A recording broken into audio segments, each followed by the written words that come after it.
नमस्कार. श्री स्वामी समर्थ. जय जय स्वामी समर्थ.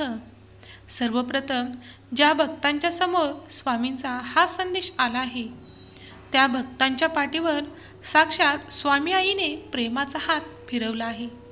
आज स्वामी तुम्हाला म्हणतात की बाळा, तुझ्यापुढे हा संदेश असाच आलो नसून माझी इच्छा आहे की तू हा संदेश शेवटपर्यंत ऐकावा. देव तुम्हाला म्हणतात की अखेरकार देवाची इच्छा तुम्ही स्वीकार केली. माझ्या मुला, आज तू जो हा संदेश उघडला आहेस त्यामधून तुला कायमचे माझ्यासाठी सोन्याचे दार आणि स्वर्गाचे दार तुला उघडलेले दिसेल. आज तुमच्या सर्व विचारांचा, तुमच्या चिंतेचा अंत होणार आहे. लवकरच तुम्हाला आनंदाची बातमी मिळणार आहे. हा संदेश शेवटपर्यंत ऐकत राहा. वेळ पडल्यास तुम्हाला या संदेशाच्या शेवटी आनंदाची बातमी मिळून जाईल. देव तुम्हाला आज सांगत आहेत की माझ्याकडे तुमच्यासाठी एक आनंदाची आणि उत्साहाची योजना आहे, जे फक्त नशिबान लोकांना ऐकायला मिळेल.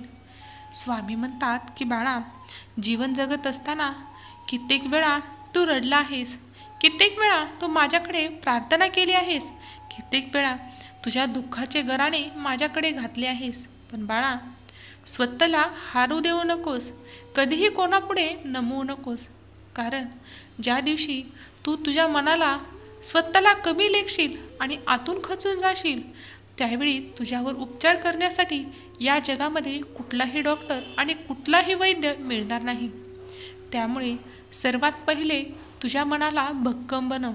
हे जग इतकं स्वार्थी आहे की तुला प्रत्येक पावलावर, घरातून ते जगामध्ये, समाजामध्ये, प्रत्येक गल्लीत, प्रत्येक पावलावर फक्त स्वार्थ आणि स्वार्थच पाहायला मिळेल.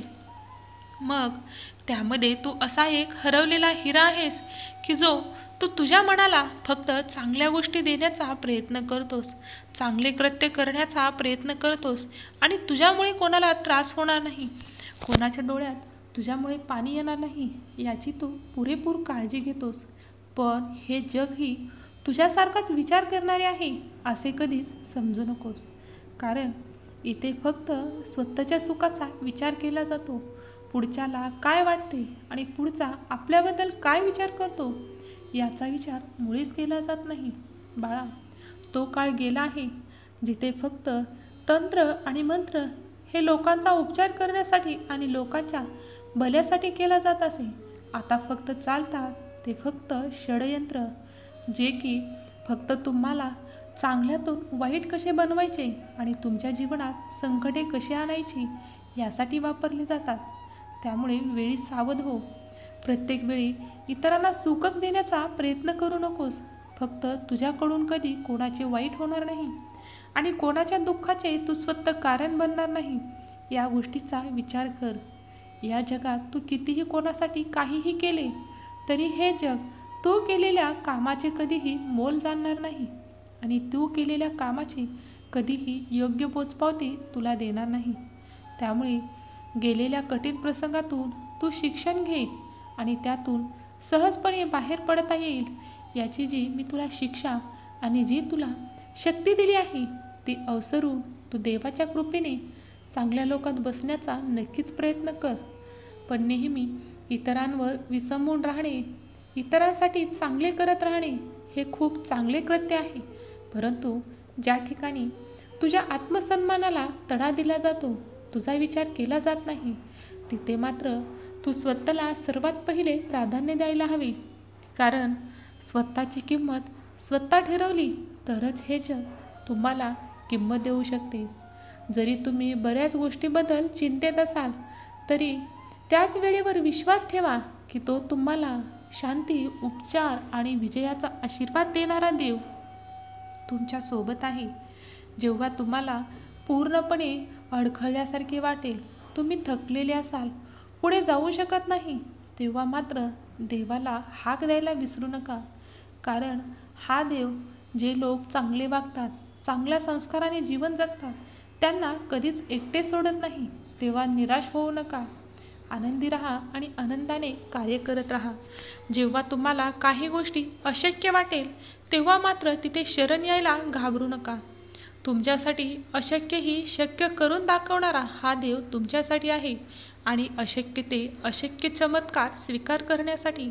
स्वामी, तू खूप ग्रेट आहेस अशी कमेंट करायला विसरू नका. देव तुम्हाला पुष्कळ चिंता आणि पुष्कळ त्रासातून बाहेर काढतो. फक्त प्रत्येक वेळी सुखच हवे, प्रत्येक वेळी मला धन हवे, प्रत्येक वेळी मी सर्वांपेक्षा श्रेष्ठच असला पाहिजे, या गोष्टीची मात्र मागणी करणे विसरून जा. कारण प्रत्येक वेळी जर तुम्ही सुखातच असाल तर जगण्याला अर्थच काय? कारण भगवान श्रीराम असो की भगवान श्रीकृष्ण असो, यांनीही जीवनात खूप दुःख भोगली आहेत. ते साक्षात देव असून, परमेश्वर असून त्यांनी कधीच सुखाचा अट्टहास केला नाही. काही वेळा त्यांनीही खूप मोठ्या आणि खूप प्रिय गोष्टीचा त्याग केला आहे. मग आपणच आपल्या स्वार्थाचा आणि आपल्या चांगल्याचा विचार प्रत्येक वेळी का करावा?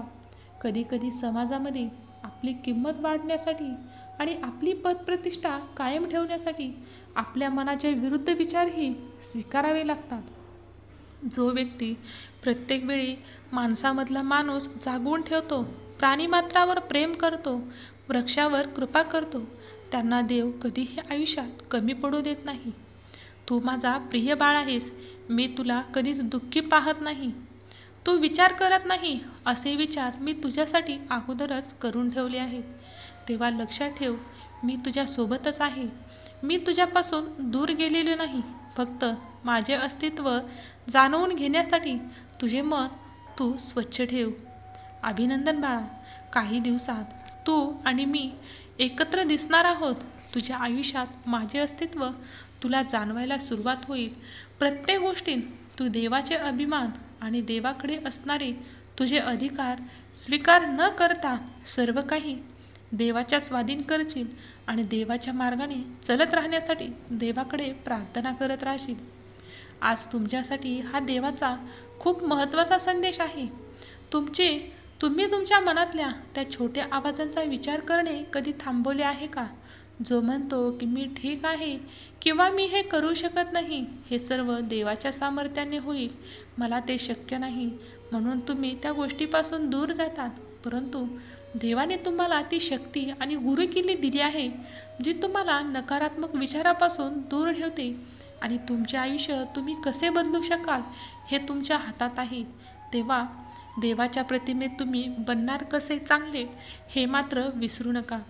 देवाने तुम्हाला जी शक्ती दिली आहे, जी जादूची चावी दिली आहे, त्याचा वापर करा आणि जीवन आनंदाचे बनवा.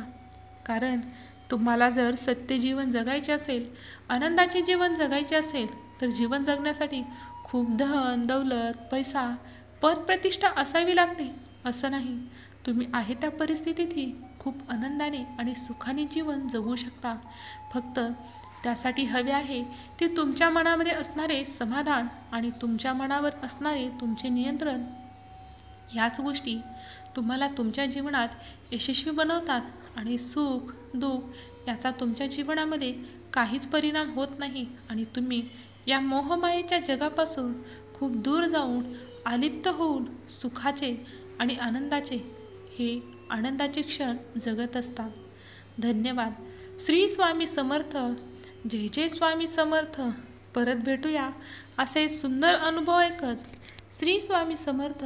जय जय स्वामी समर्थ.